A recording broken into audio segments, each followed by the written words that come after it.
welcome, welcome back, everyone, to For the Love of Gaming Charity Marathon, Raising Money, or Haven House. We just saw an insane Doom run, and up next we now have Octopath Traveler being run by AnimeFan. And you know what? I'm super excited for this, so let's get to it. Alright, do you want me to count me down? 3, 2, 1? Or should I just start? Okay, I guess I'll just get started then. 3, 2... Anime, are you there? Yes, can you hear me? Can you hear me?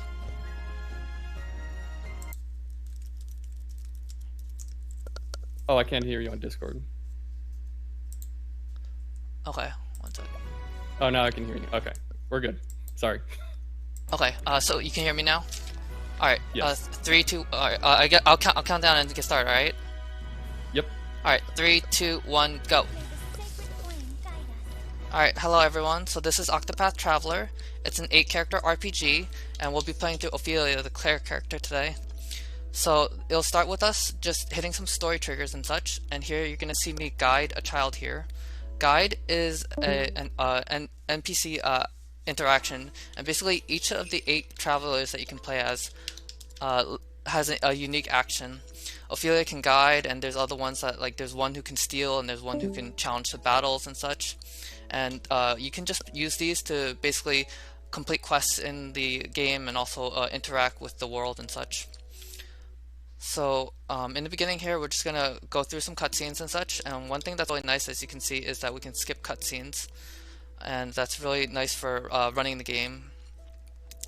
And then over here, we're going to very soon go up and buy our first weapon, and we don't often buy weapons in Octopath speedruns, but it's usually done in Chapter 1 just to help with defeating the first chapter boss. And Octopath, you can start with any of the 8 characters, but and then once the character you start as, you beat their Chapter 4, you complete the game. And usually we would actually recruit other characters along the way, and you can actually go to their towns and pick them up and such. But for this run, I'll be doing a lone traveler challenge, which just means I'll only be using Ophilia for it. So here you can see me buy the quartz rod, and that's just to help Ophilia deal with her first boss. In addition, I'm going to guide this tavern NPC here. He has the ability to summon winds, and basically when you guide an NPC, you can take them to other towns and locations, but you can also summon them into battle. And here I'm going to use him on the first boss, and his ability Summon Winds is a 3-hit wind attack, which is a lot more than Ophi can do by herself. Here I'm just walking a little bit in the beginning to guarantee one encounter going through the screen. And then, alright, so this is the introduction to the battle system. And it's a break and boost battle system, which basically means you hit an enemy's weak point enough times to reduce their shield count to 0, and then they enter a broken state like that. When they're in a broken state like that, you're guaranteed free fleas, and you also do extra damage with your attacks. In addition, you saw in the top right corner that there were like the little dots and such. So the dots are boost points, and basically you can use boost points to power up your attacks and such, or to do multi-hits in order to break an enemy sooner, get their shields to 0, and do extra damage. So in the beginning, we're just going to be breaking the enemies and fleeing. We do technically need a bit of EXP and job points in this route, but these early game enemies are really weak, so I'm just going to skip them and hopefully take some better encounters later down the line. Okay, and here I reach another cutscene, which is good because cutscenes restart the encounter rate. And we're going to be coming up onto our first boss, Guardian of the First Flame. The strategy for this first boss is pretty simple. We just summon, hope our NPC does summon winds to do 3 hits of wind, and then with Ophilia we will do 2 max boosted holy lights hopefully. Alright, so this is the attack I was talking about, summon winds, which is 3 hits of wind attack, and that means that next turn I can break.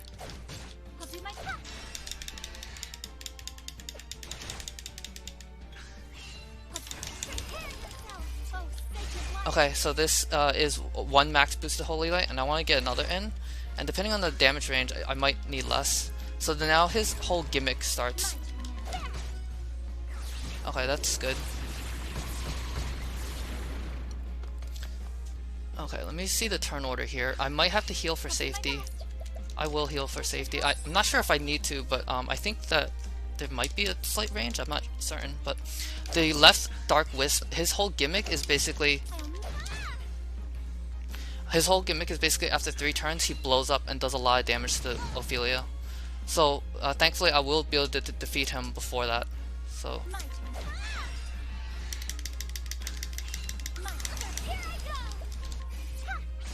wait, did I? Okay, that was. I apologize for that. I must have, I guess, gotten the damage range wrong or something.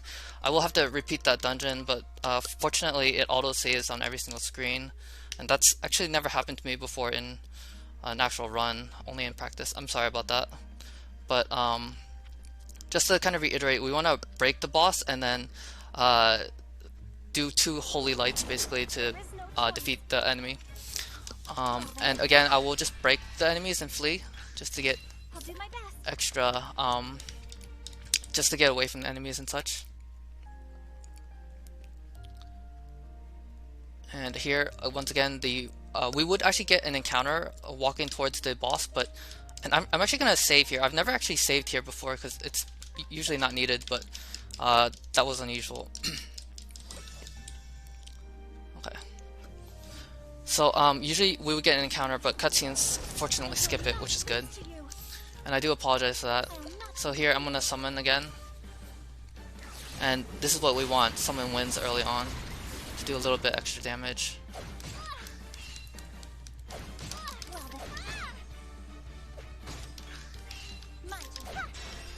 Okay. And this was pretty nice to get a little extra damage on the boss.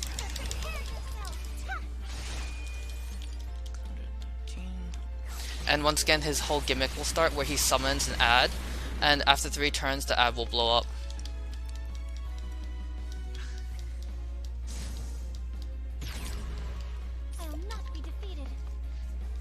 In theory, the fastest fight would actually defeat him before he summons the ad, but that really depends on turn order and such, so it might not always be possible.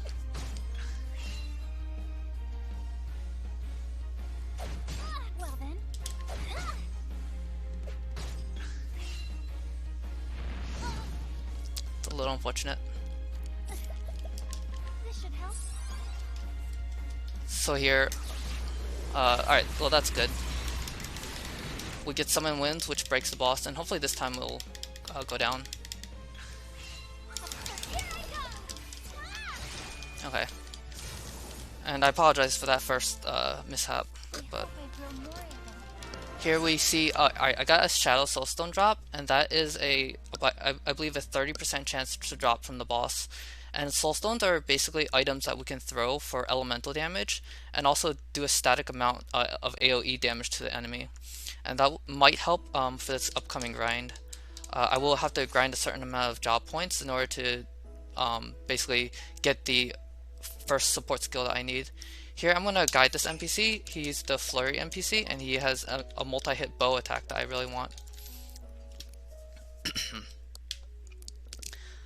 So here I will just move on, and we're going to be introduced to our first kind of tutorial for like quests and such. We're not actually going to do this quest, but this starter quest is basically just give the healing item to the first guy and you'd get some money. But for the speedrun we don't really need to do that because it's a little slow. And the NPC that I have behind me, his ability... Alright, so here is... I think I will just take this just because I want extra job points, and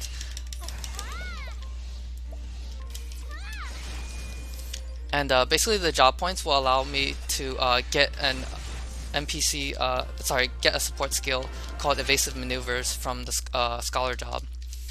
So in this game you can find sub-jobs in the world, and the 8 characters have sub-job shrines basically. And we're gonna go to the Scholar shrine to get the Scholar job. Oh, okay. Well, this is unusual. I probably won't be able to defeat this. Maybe I will?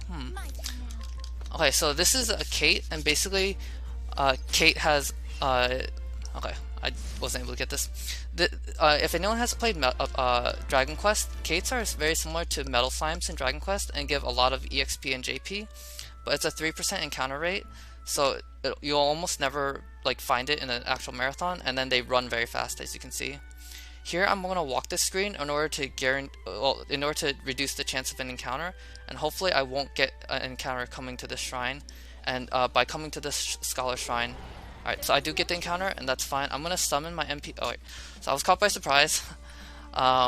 Basically, Octopath is kind of an open world game, so we can go to these much higher level areas. And this area is level 17-ish or so, and Ophilia is about level 3, and because of that we're very likely to get caught by surprise and just wipe to the enemy there. But as I mentioned earlier in the game, if we break an enemy, we're almost guaranteed, we are guaranteed to flee, so I will try to break them with this NPC and then flee from the battle. Alright, so this is why I want Flurry, but Flurry's not guaranteed to be 3-hit, and I do need specifically a 3-hit Flurry.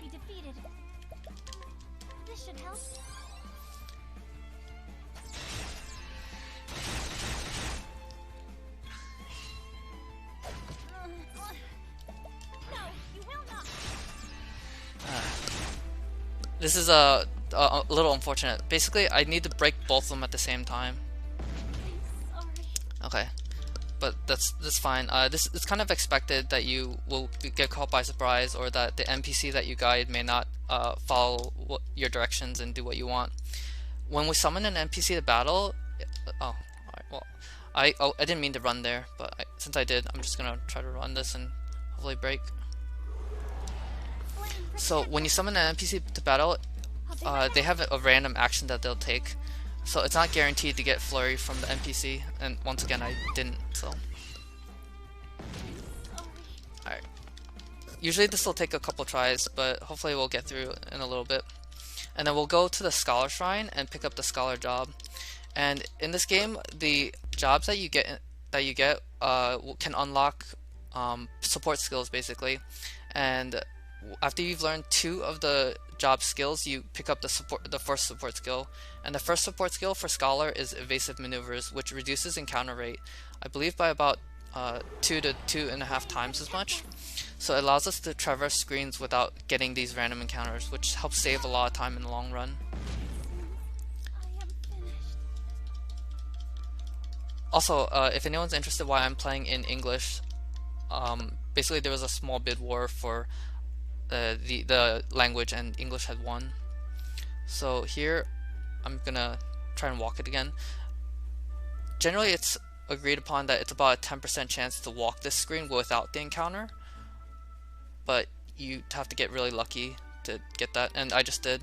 So with that I kind of skipped getting the encounter, and it just is kind of random depending on the step count that's generated and such, and just depends on RNG. So this is the Scholar Shrine,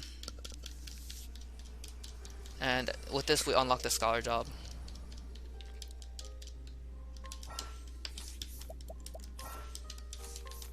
I will actually just move to Scholar right now. You don't actually need to until a little bit later, but I will need to grind a little bit in order to unlock the first 2 skills. So here I'm gonna go and tag Ophilia's tag this town nearby.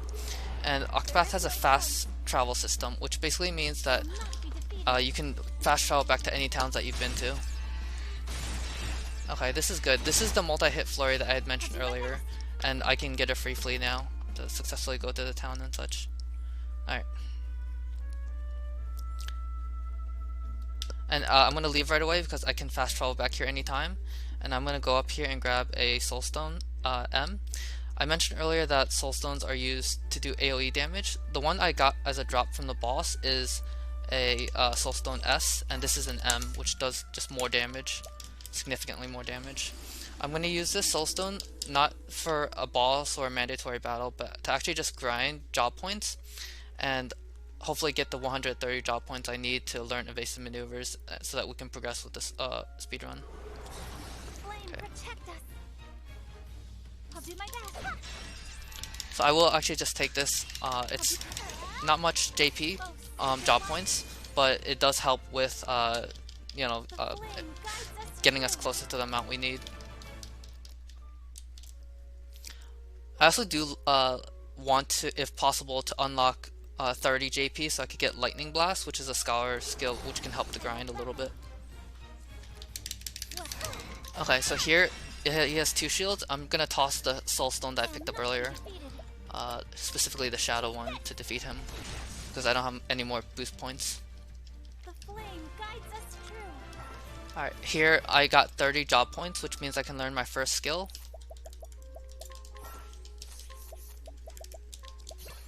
Alright, and that's Lightning Blast. Lightning Blast just helps on this next screen in case I get ants, which can sometimes, which is a semi-often encounter. And they give a little more JP than other encounters, so I'll be taking that as well. Alright, these are the ants I mean. They're weak to lightning, specifically, so I can break them and then defeat them with Lightning Blast. Alright, I believe that's a range, so this should just defeat it, yep. Okay. If you saw there on that screen, I had 13 job points, and I just need 87 more to learn the second skill. Okay. This is Frog. I'll not be defeated. Oh, sacred light.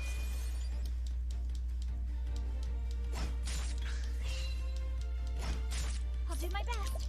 So the animation-wise, magic attacks are slower animation-wise than just normal attacks, but sometimes you'll need to do that in order to break an enemy if you don't have the weapon type or the shield element type that they're weak to. So I'm actually just gonna... It's unlikely that healing here will actually help because this is a level 15 area, so if I get caught by surprise I'll just wipe, but we'll see how that works out. So the weapon... Would now be an okay time to give out donation? Oh yeah, sure, that's fine. We'll just be grinding a little bit of JP here. Alright, so as a reminder, this is a charity marathon event for Haven House, a children's hospice. Haven's House isn't just about end-of-life care. The hospice is often a happy and fun place where young people can live to their life of their fullest. Haven House is where families feel safe, at home, and where they can spend quality time together, enabling parents to be parents and not just caregivers. Care delivery can take place in a variety of settings, including at home and in the hospice. Care and support is provided by specialist nurses, healthcare support workers, counselors, play specialists, music therapists, physiotherapists, and family support workers. So, type !donate in the chat now and hop to it. So, earlier in the Whistlewood, the forest I was in, I threw the Soulstone and that you saw that did 1100 and then 1430 to the enemy that was weak to it. And I'm just going to grind a little bit more here. I'm pretty close to getting evasive maneuvers, but I just need a little bit more encounter wise. And then after I get 100, you're going to see me pick up a you're gonna see me put on evasive maneuvers and then traverse to the next town. And Briar, if you want, you could read another donation or so. We're just gonna grind one more encounter and then move on to the next town. Unfortunately, we don't have a new donation just yet. Okay. But as a reminder, again, this is a donation marathon, and you know what? Just to give you guys a little preview of some cool runs coming up later on today, we have Delta Ruin right after this. Later on, Resident Evil 7, Not a Hero. And, you know, late into the evening, we'll be having some fun with Dog Island and the Simpsons game. So, Marathon is nowhere near done just yet, guys, and there's tons of time to donate whenever you get the chance. Alright, so I have put on evasive maneuvers, which reduces encounter rate, as I mentioned. And now you can see me just traverse the whole screen without encounters. And our next stop is Stoneguard, and Stoneguard is the location of a quest we want to do later down the line, and also its situation, it's placed very nicely to move to other locations and such that are nearby that we have to reach. Okay, so it's not, some of these screens are a little big, so your relatively likely to get encounters on some of the screens, but I'm just going to try to flee from them if I get any. Sometimes it's worth breaking a group of enemies or an enemy to get a guaranteed flee, but when you're solo, when you're just one character, it isn't as much time loss as if you're in a party.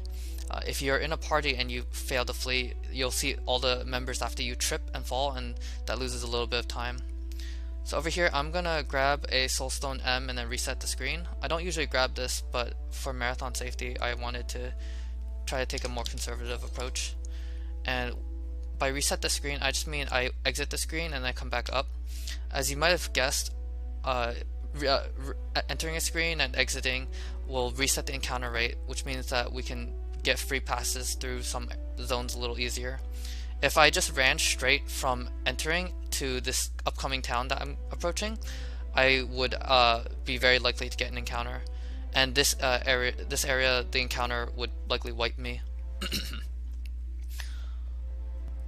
So because you're always going through such high level areas, how much of the game is like grinding for actual experience versus grinding for like job points to get new skills? Most of the speedruns for this game try to minimize the amount of grinding and just do the very minimum. Usually at the very beginning of the game, you'll want to grind to get evasive maneuvers to reduce the encounter rate, and then afterwards you want to usually take like some encounters along the way. Usually take some encounters along the way to get the extra job points you need to learn some, a few scant skills that you need. Usually a merchant skill called hired help that we'll get to later, but sometimes you'll need other ones like armor corrosive and such, depending on your characters and other things.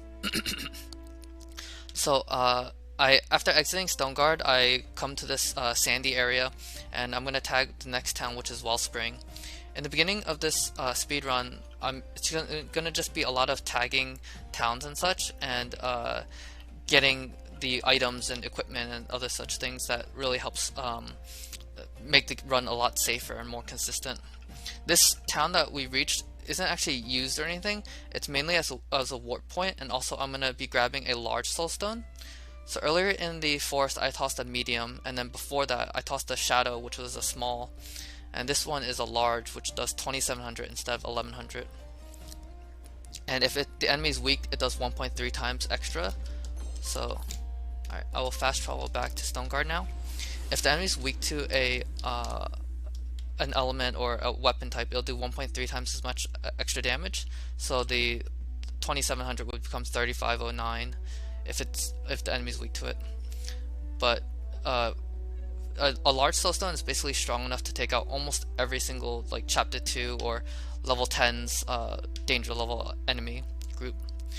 So here I'm gonna go up, and I'm gonna go for the merchant shrine next. Merchant is probably the most used subjob in Octopath speedruns, aside from Scholar, I suppose. And Merchant has a skill called Hired Help, which does damage based on how much money you spend. And that's really nice for this kind of speedrun where we try to do it as low level as possible, and our stats are not up to par.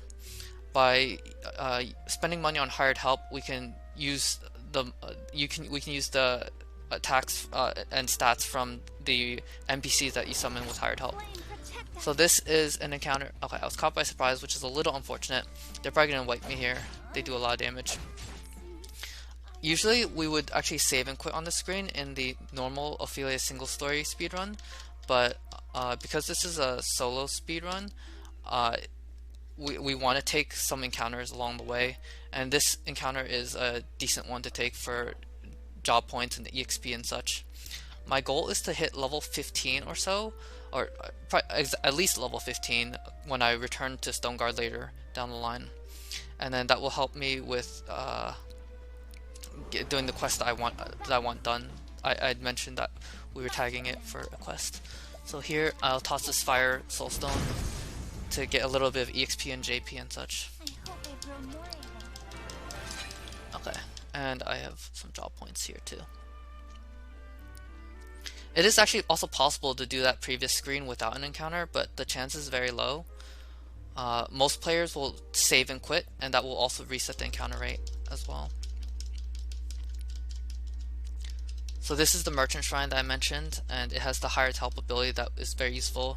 It also has another ability called sidestep, which will help during the chapter 3 and 4 bosses.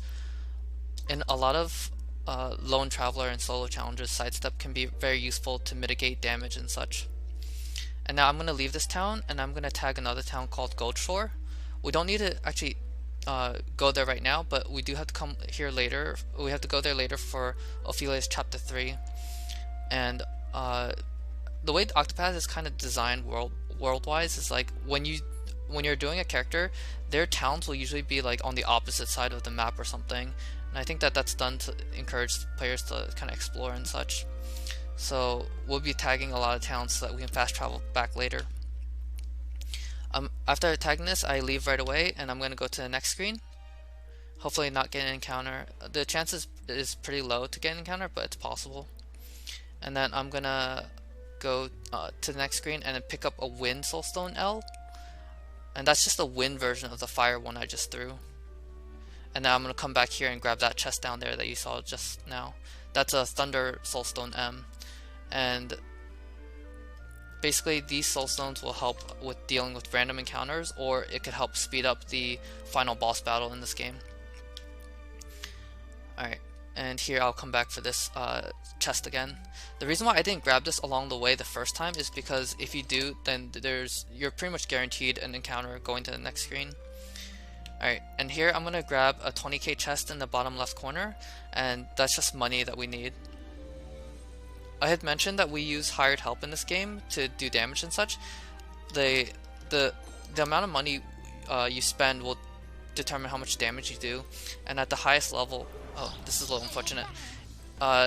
These are birds, and you sometimes will get this on the screen. I was trying to reach the save point to save and quit, and since it's a level 40-ish area, they're pretty much guaranteed to one-shot you, and you're unlikely to get a flea. But that's fine. We have autosaves on every single screen, which is convenient and nice. So I'm gonna run through again, pick up the 20k, and then do a save and quit, and that will reload the encounter rate and such. You can see me kind of edging there. I'm trying to avoid encounters as much as possible, and I'll save and quit here to reset the encounters.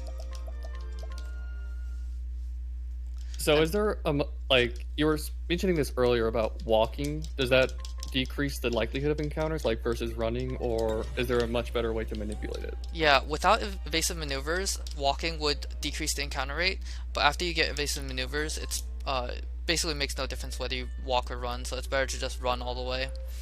And that's why earlier in the game you saw me walk on some screens, but now that I have evasive maneuvers, I'm just gonna be running everywhere. And here I will leave this city again, and I'm going to go to an optional dungeon. It's a level 50 dungeon, and one of the more dangerous or like higher level optional dungeons in this game. The highest danger level is a level 58 dungeon, which we will actually be visiting later in the game.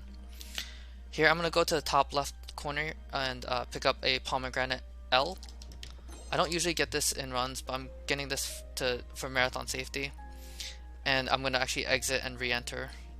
That pomegranate L gives 4 boost points, and as I mentioned, we use boost points to spend. We use boost points to spend on attacks to power them up, and that will actually be useful later down the line. All right, I'm going to pick up another soulstone here, and pick up a 30k chest. There's a very, very small chance of an encounter here, but it's extremely unlikely. And I'll go back to the town I was just in. Basically in the back of this town, this is Grandport, the merchant city. So in the very back of it, there's some chests with a good chunk of money, and we'll be using that to fund more of our hired help veterans that we pay. There's multiple tiers of hired help, and the cheapest is 150, but then the most expensive is 30k, and we will be spending a lot of those 30k veterans for the speedrun. And that's the main way we'll be doing damage in this game. So after I get these 2 chests in the back, I'm gonna warp to Wellspring, which is the town I tagged earlier in the sandy area, and I will be exiting and going down toward Marcelum. Marcelum has a couple of chests that are useful, and also the armor we'll be using for the entire game. In addition, here I'm gonna pick up a soulstone, and then I'm gonna warp back to Wellspring. This is pretty slow, and usually I would just run through and grab it and hope for no encounter or an encounter that I could beat, but it's not guaranteed, so I do want to just do that safety for this marathon. And we'll also be coming up to a glitch very soon in an optional dungeon that we'll enter as well. So in the screen after this is a dungeon called the Marcelum Catacombs, and then in the center of it there is an optional boss, and the optional boss guards a weapon chest that I want to grab for money in this route. And usually you'd have to defeat the boss in order to get the weapon, but there's a glitch in this game called the home buffer glitch on Nintendo Switch, or just the buffer glitch on PC, and that's how I'm going to get the weapon. So this is the optional dungeon I mentioned. I'm going to pick up a revitalizing gem, which full heals HP, SP, and full BP here, and that is going to be useful for chapter 3. In addition, I'm going to go to the boss boss checkpoint here and select no to battle him, and now I'm going to do the buffer glitch. So basically I was holding the top of my game because I'm playing on PC, and then when you hold the top of the window for Octopath, you can walk a little bit in game if you move the controller. So I held the top and then I moved upward to walk past the boss checkpoint. And you can do that glitch on Nintendo Switch by pressing the home button at the right time, and similarly on Xbox as well, which I believe requires pressing the power button in a certain way. Alright, there's a small chance of encounter here, which is also pretty unlikely, which is good that I didn't get it, and now I have that weapon, which I will sell for money down the line. We can actually equip it, but Ophilia is really weak, and we will basically not be using her own attacks for the rest of the game. We'll be using soul stones and also the hired help veterans that I mentioned. These are the 3 chests that I talked about that I want, and I will go up to Flame's Grace, which is her starting town, and now I'm going to be moving northward. So those 3 chests. So if we have 1 second. Yeah, sure. Oh, you got a second? Okay. Yeah. We just got a 14 pound and 92 pence donation from C. McClellan. No message, but we appreciate you and we see you. Thank you very much. Thank you. McClellan is someone who I've talked to, and he's watched some of these runs. Thank you for the donation. What an awesome homie. Yeah. So over there you saw me switch to merchant and learn hired help. This is just so if I get a random encounter, I will be able to defeat it with hired help bandits. It's not technically needed, and you would just flee, but it's just in case I want to use it or something. Usually you would just flee and hope to get free fleas and such. So here we're moving through more of the towns and such, and I suppose mention how I'm actually passing past the points where there's other traveler towns and such.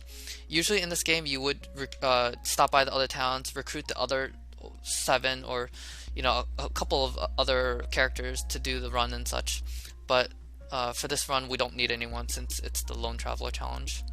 And this is a slightly more dangerous area, level 21 Victor's Hollow trail, and I'm going to pick up Hunter, the shrine over here, and this is another subject that we use in this speedrun.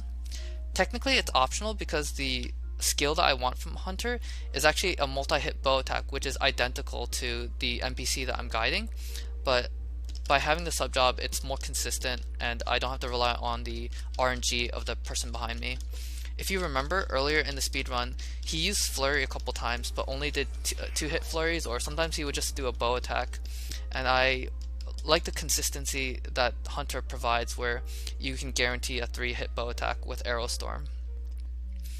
And after I leave this town, I'm going to go to Victor's Hollow, which is another town that Ophi usually doesn't need in her speedrun, but I want to come back here later to recruit an NPC with the guide action. and then I'll summon him to battle in chapters 3 and 4 against the boss. But I don't need him right now because in chapters 2 and 3 I have to release my NPC, so there's no point to getting him. I'm going to reset the encounter rate here and then go back down. And I'm going to actually double check my level. Yeah. So I'm going to take an encounter in the next screen. Technically I can force an encounter in this screen, but I don't like it very much because the amount of EXP and JP, job points, is not very much, so I want a little bit more than that, and the next screen is a little better in terms of random encounters and such. Sometimes on some of the Octopath screens you're guaranteed a certain encounter as your first encounter, and the previous screen has one with 2 enemies, which isn't as much as this screen, which often has 3 enemies. So I'm going to force an encounter here. Okay, and with a Thunder Soulstone I'll be able to defeat him. Okay.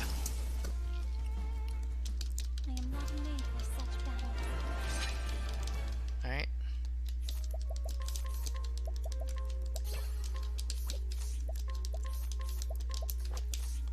Actually, so I took off evasive maneuvers here to increase my encounter rate, and I'm going to take another encounter going into this optional dungeon here. And this upcoming encounter is going to be called Reptalios. It's 2 lizards who I can break with hired help bandits, and then a Soulstone L will defeat them for sure. I'll do my best. Take this.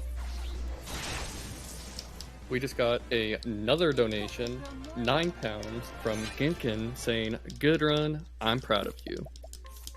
Thank you. Okay, here I'm going to...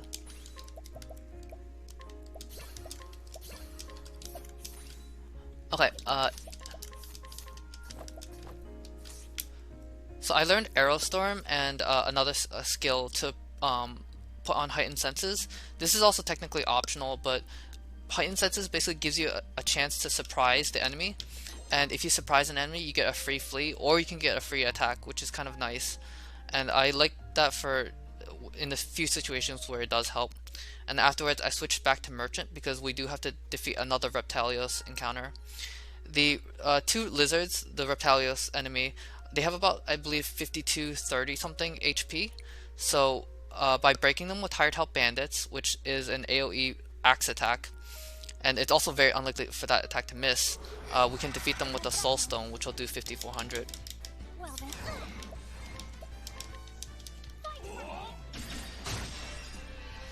Okay. My turn now. Take this. Okay, and here you saw a little gleam in Ophi's eye. Basically that means that Endless Items, the support skill, procced. Endless Items is the first support skill of the Merchant class, just like how Evasive Maneuvers is the first support skill of the Scholar class. And it gives Endless Items gives you a 25% chance of duping the item that you throw. If anyone's played like the Mario RPG game, it's kind of like the freebie from that game. And here I'm going to run through the town. This is a very high level town area in the town, and I'm going to do another buffer glitch to get into this dungeon. This is a Plum M, which can help against the chapter 4 boss. And now the buffer glitch again, I'm going to hold the top of the screen and move, and I just got past that. And that allows me to enter this dungeon. One of the other characters in this game is called Therian, and this is actually his chapter 4 dungeon. And technically you're not supposed to be able to access this dungeon, but you know, as Ophilia that is. But I was able to enter here because of the buffer glitch, and this dungeon is really useful for having at least 2 very important items that basically makes the route kind of work. One is so first here I'm gonna grab a Pomegranate L, and that gives 4 BP, just like the one I grabbed earlier in Lock of the Lost King. In the previous screen there is a Gleaming Amulet which gives 99% light reduction, and Ophilia's chapter 3 boss gives has a few well, it has a light attack that he constantly does, and that 99% reduction really helps. So this is the Gleaming Amulet. And in the next screen I will loot a Void Amulet, which is 99% Dark Reduction, which is helpful against Ophilia's Chapter 4 boss, who uses Dark and Wind attacks. So the screen is semi-big, so you're relatively, so it's possible to get an encounter, and I'm just gonna hope for no encounter. I will also pick up a Refreshing Jam, which is basically HP SP restorative, a full restorative. Okay, my movement was not great there. Hopefully I don't get an encounter. Okay, that's a little unfortunate. Alright.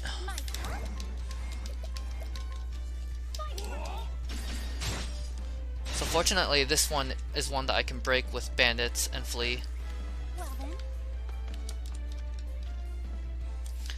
Sometimes you'll get a different encounter that you can't flee. That's the Void Amulet that I mentioned. Okay. And now I come to Noble Court. I'm gonna put on Hunter here. And I have Aerostorm. So, that encounter was fortunate that I got that one and that it didn't catch me by surprise, and you can break it and get the guaranteed flee. And that Grape M is just a backup for this marathon. I've never actually used it in this run, but it is possible to come in handy. So here I'm going to be entering the most dangerous dungeon in the game, the Forest of Purgation, an optional level 58 dungeon. And we'll be looting the Tempest Amulet, which gives 99% wind reduction, and then another Soulstone L, which is a light Soulstone, which will be useful against the Chapter 3 boss. Okay, and I have the Hunter job on now.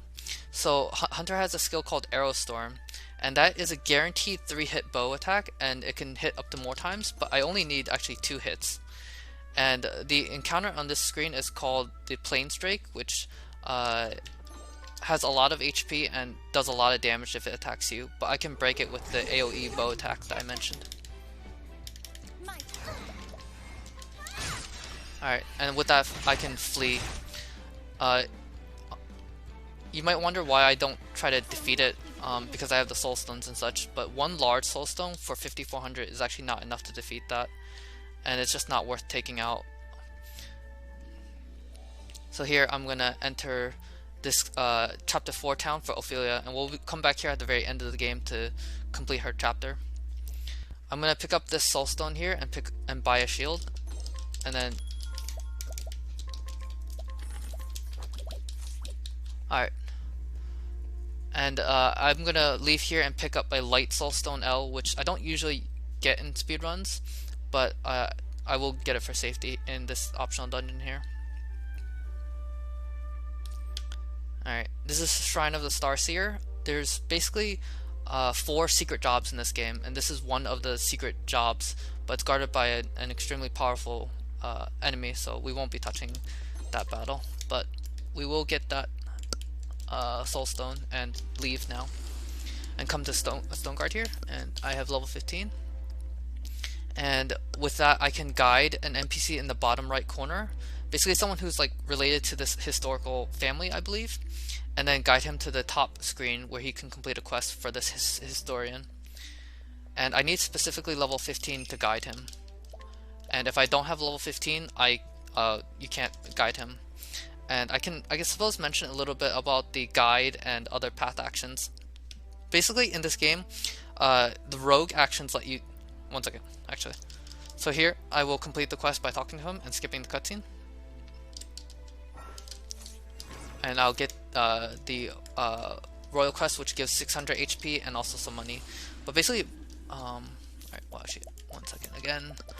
So royal crest and gleaming, also optimize, and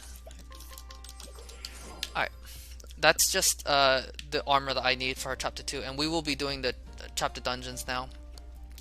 But basically, as I mentioned, rogue actions in this game have a percentage chance of failure, and then there is the noble actions in this game, which are gated by level.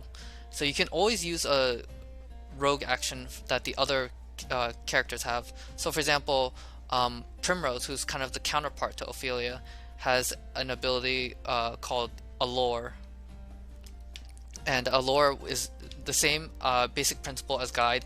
Take NPCs out of towns and such and summon them to battle or take them to other locations, but that there's a chance of failure for that, whereas Ophilia has no chance of failure but has to reach a certain level threshold for the NPCs that she wants to guide. The stronger the NPC, the higher the level gate, of course. But for the purposes of this speedrun, we don't actually recruit any of the other characters, so we don't have to deal with any of the rogue actions or failure and such. Okay, so here we will be approaching Ophilia's Chapter 2 town, Saints Bridge, and I'll just get started on it very soon. This screen here has a chance of encounter, but hopefully I don't get it. Even if I do, it should relatively be safe.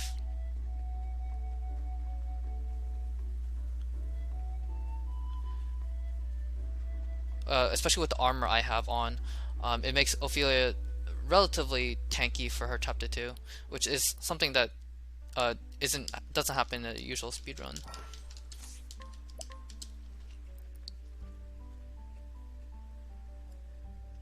Alright, so I come here and I progress Ophilia's story a little bit. And basically, Ophilia's story has her doing a ritual across the Orstera world, which is the name of Octopath's world. I'm going to switch back to Merchant here. Her whole story is basically going to these kinds of churches and doing the ritual, and oftentimes she'll help the townspeople, which is going to be usually the children in the town and such. And here there's basically some little children arguing, and Ophilia goes to help them find a lost item or so. And here we will enter Derek's abode and progress the story triggers and such. This chest up here, most Ophilia runs would actually get this in single story, I believe, but because there's excess money in this route, I'm probably not going to bother, and I'll just, I guess I'll get some backup money, but it's very unlikely to ever happen that I need it. So Ophilia brings the little boy and, brings him to his senses or so, and she remembers a little bit of her memories as a child as well. But now, unfortunately, they learn that one of the other boys has gone into this dangerous woods to find the lost item, and Ophilia goes to rescue him, of course. So here, hopefully, I will get no encounter. I want to reach the save point, and I think, actually, I guess I will actually just force an encounter for safety. Alright. So usually I would just toss a soul stone here, but I will actually toss 2 M stones, and let's see, in order to defeat the encounter, which is a little slower, but just to preserve the L stones for this speedrun.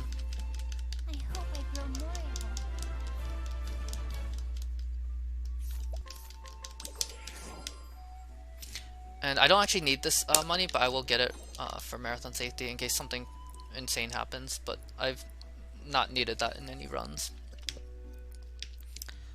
Alright, this is Mirkwood, and fun fact about Octopath and its chapter dungeons, if you follow the torches in the game, you'll always come upon the boss, and usually the torches are the most optimal path that you can take.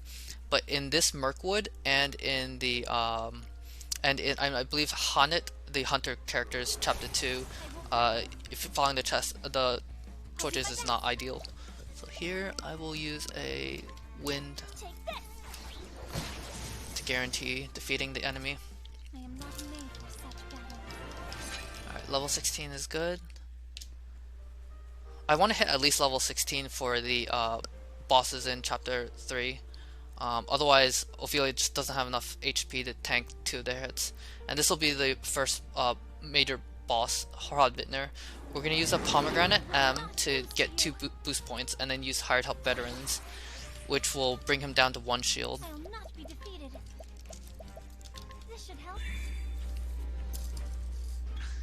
And you'll see how much damage the Hired Help does.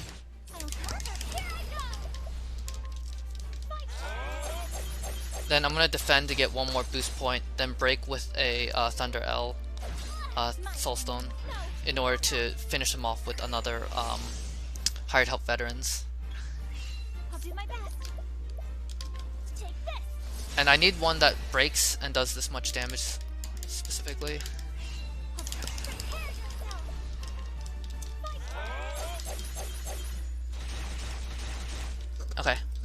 and that is Hrodvitner. You can see how much damage that the hired help veterans do. They cost 30k each, but because they're so expensive, they have very high attack power at 4,700 per boost or so. And later we will get we'll get a defense down ability from the NPC in order to do even more damage with that. In the usual single story speedrun, we would actually have a character to put on armor corrosive, which basically does defense down as well. But in solo, Ophilia can't do that, unfortunately, by herself. Alright, and I've completed her chapter 2 now, and I will move on to her chapter 3. And here I'm gonna go through and do some more story triggers and such. I will also pick up a chest in the next screen and also another pomegranate M, and those that's money for the final boss, and also the pomegranate M will also help against the final boss. Actually, while I'm here, I'm gonna learn Reflective Veil, which helps against the final boss.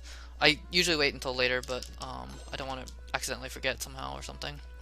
So that's 4,500, and my money should be good for the rest of the game, but there's also lots of easy backups that I can always do and such. And similar to the previous chapter, Ophilia helps the young children in the town and such. And the reason why Ophilia is actually going on this whole journey is because her sister usually does this ritual, but Ophilia's adopted father and her and the sister's true father basically got sick, and Ophilia chose to take over to help her sister. And we'll just progress the story a little bit and bring the NPCs around and such. So here I'm actually gonna spawn after the cutscene. I'm gonna spawn very deep inside the church, and I have to go to her chapter 3 dungeon, which is far outside the town. I'm gonna warp somewhere far away and then warp back later. And it's a good opportunity to pick up the NPC I mentioned, this one, who has the defense down ability that I want. He has both defense down and magic defense down, which actually both help in this speed run. And I'm going to pick up a Soulstone M here that will help against her chapter 4 boss, which is actually the guy standing right there with the colored icon, but we'll reach that point. Alright, here I'm going to do a safety save. You can sometimes get an encounter on the screen, and it's difficult to run away, and if I do get the encounter and wipe, I want to just be able to get a free pass through. Hopefully I just don't get it though. Okay, good, I didn't get it. So here I'm going to mash through this cutscene. Usually you would hold B to skip the cutscenes, but if it's a really short cutscene like that, you can just mash and it's a little faster. Some other cutscenes in this game are like that, like Tressa 1 and Cyrus 4 have cutscenes like that where you just mash and it's a little faster.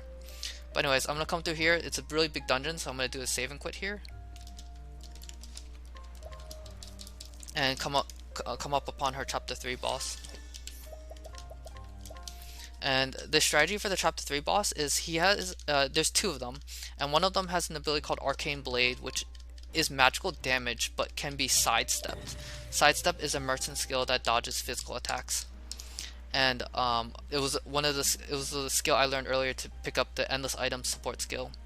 I'm going to set up the sidesteps early so that I can dodge any arcane blades. Then I'll summon my NPC, get boost points with my revitalizing gem. I'm going to do a safety save here in order to... I'm at full HP, right? Okay. I'll do a safety save there in order to, in case I have to refight this, because I often do have to redo this a few times. After I load up on BP, I'll throw a lot of veterans if they have inhibit defense on, which is the defense down I mentioned. Alright, this is a sidestep. Sidestep allows me to dodge their physical attacks, or the arcane blade physical attack, that is. And now I'm going to summon my NPC and hope he does inhibit defenses. Alright, so that would have done a lot of damage if I didn't have sidestep up, which is why I put it on so early. And here I'm going to use a revitalizing gem to get full HP, SP, and BP. Getting a endless item proc is good, and this is also good, but there's a relatively high chance that I just wipe here because the turn order doesn't look great. But we'll see. believe it'll use arcane enhancement soon. Okay. Yeah. I think that this is unfortunately going to be a wipe.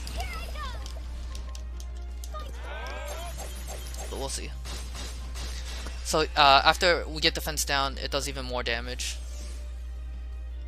But it depends what happens next. Okay, this is alright. Might be winnable. Let's see. Alright, so I defeat the left guy with this attack because it's just so much money and the veterans do a lot of damage. And the right guy here will seethe with rage and power up. But a light soulstone L will defeat him. Or should defeat him. I will not be defeated. Take this. Alright, that's good. I don't often get first try chapter 3 boss battle. Usually it takes a couple tries, but that was good overall. And that was the chapter 3 encounter, boss battle done.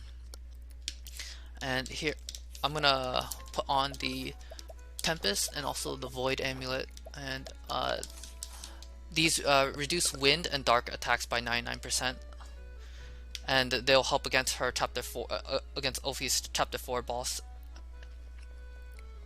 So I suppose a fun fact, there's a lot of elemental reduction equipment we use in this speedrun. We use wind, dark, and light for 99% reductions, and then Ophilia has fire armor for 25% fire reduction. And then the chapter 3 and 4 dungeons actually have other elemental gear for ice and thunder if you wanted to pick those up, but we don't get those too. But just a fun fact about how much elemental reduction is around Ophilia's story. So now we go to Ophilia chapter 4, Whisper Mill, and this is her chapter 4. And after we complete this, we'll reach the credits and such. Would this be a good time to read out about our marathon? Sure, go ahead. I'm just selling some items right. for money. Awesome. So, as a reminder, not only is For the Love of Gaming doing this as an awesome speedrun marathon, we're raising money for Haven House. Haven House offers a range of support to meet the well-being need of individuals and families. This includes social opportunities for families to come together, meet others, for example, at sibling activity days and coffee mornings. Haven House also offer a 24-hour advice line, emotional and practical support, dad's group meetups, family days, and behavioral support. Please type in !donate to support an amazing cause. Okay, so earlier you saw me just sell some items in the shop to get 90k, and each of the veterans is 30k, so that's 3 sets of hired help veterans to do a lot of damage. And then I also just progressed the story trigger, and I waited in the jail cell to be helped by one of the characters in the story. So this is Ebony Grotto, the chapter 4 dungeon for Ophilia, and there is a small chance of encounter, but hopefully I don't get it. My goal is to reach a save point and do a save and quit. And then I will enter the chapter 4 boss battle very soon as well.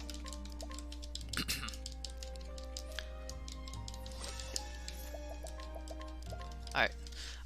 At the very bottom here, there's going to be a 30k chest, and that's going to be the last 30k I want in this speedrun. Just to have 4 sets of veterans going into this final boss. And this final boss is one of the few in the game or one of the few bosses in the game where it's a 2-part battle. And the first is just going to be some ads that I want to defeat, and they're not very difficult. If they all use a magic attack, it can get bad, but usually it'll be okay. Then I'll enter the final boss. So these are the 3 ads I mentioned, and I'll just defend to get a boost point, and also defend reduces damage, as it might imply name-wise. Alright, so this is the attack I don't want to see, but I survive, which is good. If all 3 did that, it would be bad. Alright, and veteran soldiers will defeat them. And I'll also level up off of this so that I can enter the final boss at full HP. And level 19 should be fine. So at lower levels, if this upcoming boss does a critical hit with his base attack, it can get a little dicey, but I believe this should be fine. You're gonna see the wind and dark accessories at work here. Oh, sorry.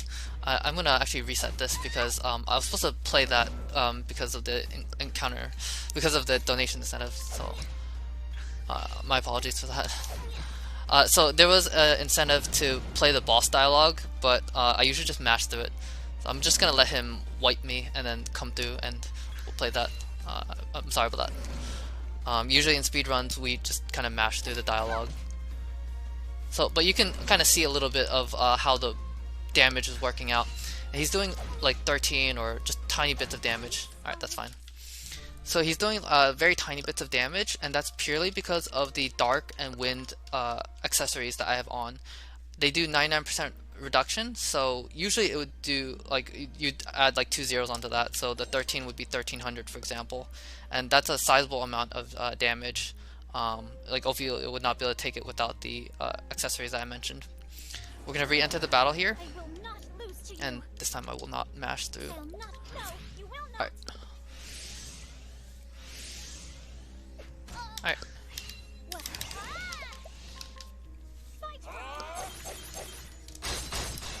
Alright. So, the upcoming boss is the only one in the game who has voice dialogue. There's one other boss who has dialogue, but it's not voiced or anything. And as a donation incentive, it was to let that dialogue play out. And there's going to be 2 of these in the game, so we can listen to it. Spout all the pretty words you like. You know the truth. She will never again know the happiness she once did. Why do you rob your sister of the hope I offer her? What else does she have but that futile wish? She still has so much more, whether she sees it or not. Every tie you have to another person, small though it might be, will help you rise again when you have fallen. And there will be a little bit more dialogue later down the line, but it's just a nice little scene of like hope and such. Okay, so here I'm gonna set up side steps. As I mentioned, side steps dodge physical attacks, so that's what I want to do. His magic attacks will do basically no damage to me, so my goal is to set up as many. I'm gonna set up extra side steps since it's actually a marathon, but it'll dodge his physical attacks, and I'll be a lot safer because of it.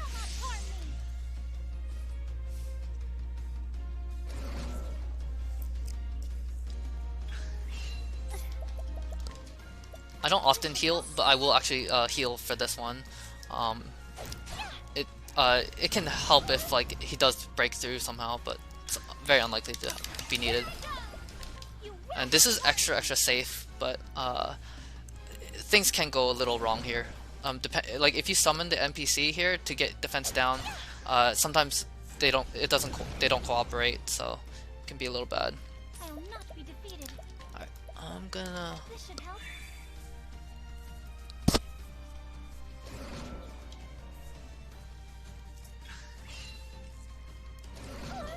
Alright, so here I'm gonna summon the NPC and hope for defense down. And then start stacking Reflective Veils, which is the skill I learned earlier. Reflective Veil reflects 1 magic attack per cast. So this like Black Gale, for example, would be reflected to him for extra damage.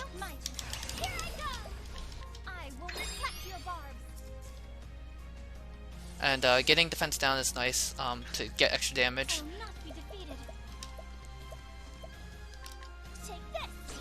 And I'll toss the spare soul stones I have to speed up the process, hopefully. Alright. So getting a couple of those off is pretty good, pretty convenient. And here it'll do 2000. Without the defense down, it would do about 1300, which is nice. Well then, take this.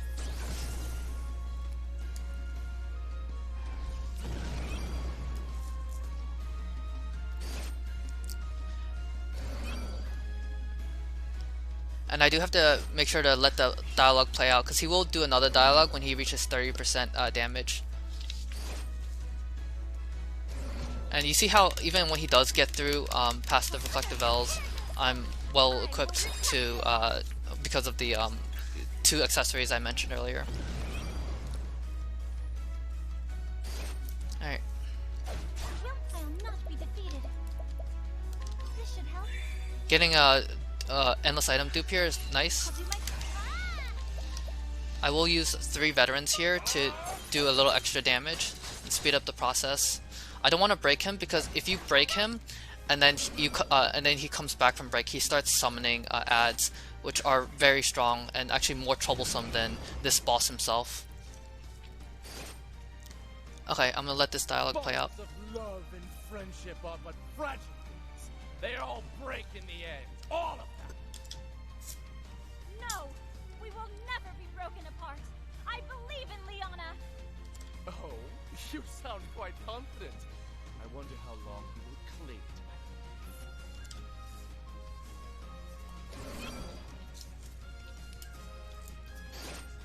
Have you prepared yourself? I will reflect your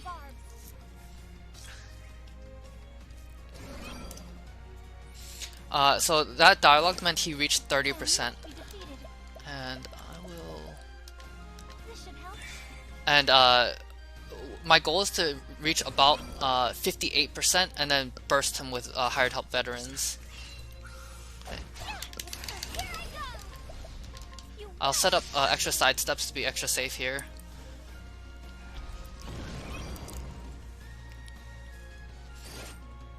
And you can see how much less damage it does now because I don't have the defense down.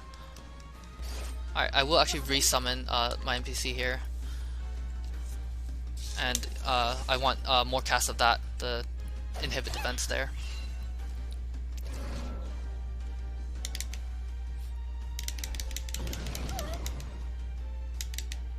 Have you prepared yourself? I will reflect your barbs!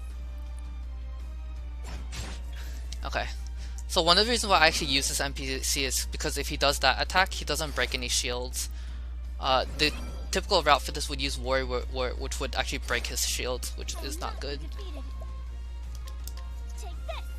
And I also don't want to toss my Light Soul Stone because that will break Matthias, and I don't want to break him as I mentioned. My turn now. Take this! Okay. Will not! He's gonna do Infernal Prayer soon, which is his buffing attack at 50%. And that increases his defense and other stats and such. So Do my best!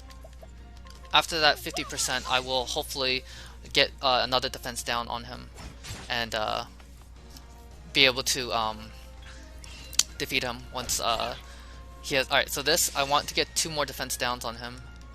My Alright. turn now. And I have 5 casts of this.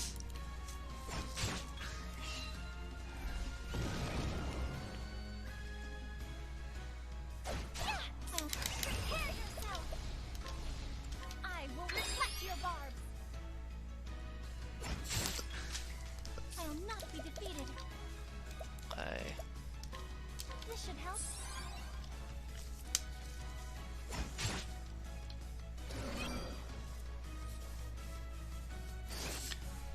Since he buffs his own magic attack, that actually helps with dealing more damage to himself, actually, which is nice. Will not! Okay, let's see. Well then. You will not harm me! Okay. I need 1 more defense down, unfortunately.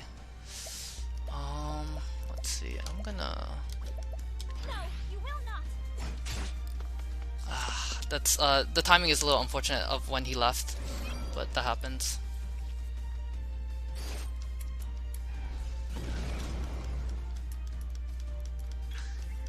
I will not be defeated. And my hope is just he uses his inhibit defense. But this actually buffs Matthias's defense again. Will not!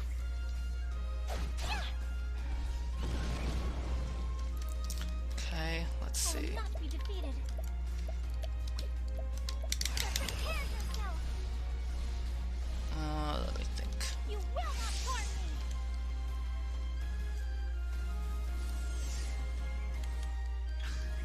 Well then. This should help. Alright, so I want 5 BP going into. Alright, it's a little unfortunate. I really want defense down from my NPC here, so I can try to finish off Matthias here. So as you can see, it's a little RNG whether the NPC does the ability that I want him to do. No, you will not! Okay, that's what I wanted.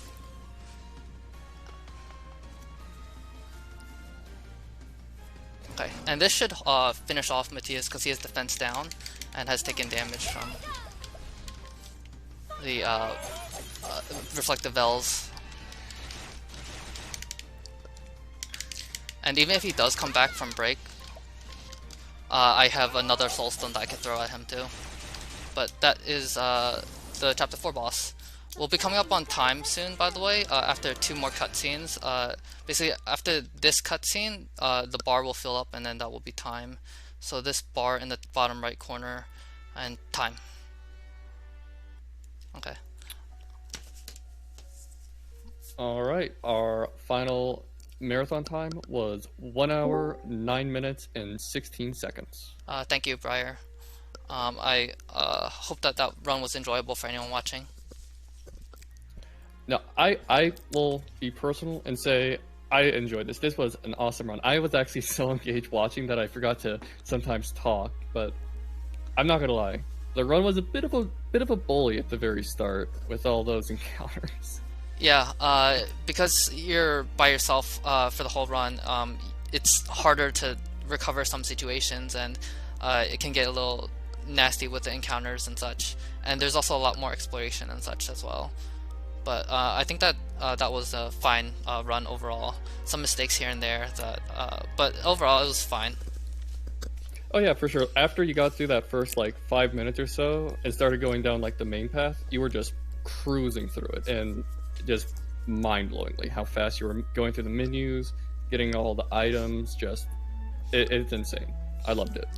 Thank you. And for anyone else watching, please check out the other runs of this marathon. And I also want to thank the marathon for having me here. This is my first marathon run, so I hope that my commentary was up to par. Yeah, thank you, Anime, for being here. It was tons of fun actually watching that. We're really glad to have you here, and that the fact you are willing to participate with us. We do hope that you will submit in the future on our future events that will be happening. Briar, thank you for commentating, being host, and all that for anything that's going on here. Any final words from you guys before we transition over to the intermission while we get the next run set up? Well, for me, I'm going to be taking a little bit break, and I'll be back for RE7 Not a Hero. But don't miss out on Deltarune. That's going to be another just amazing RPG run. Yes, we're looking forward to that. All right, everyone, we're going to transition now. We'll see you.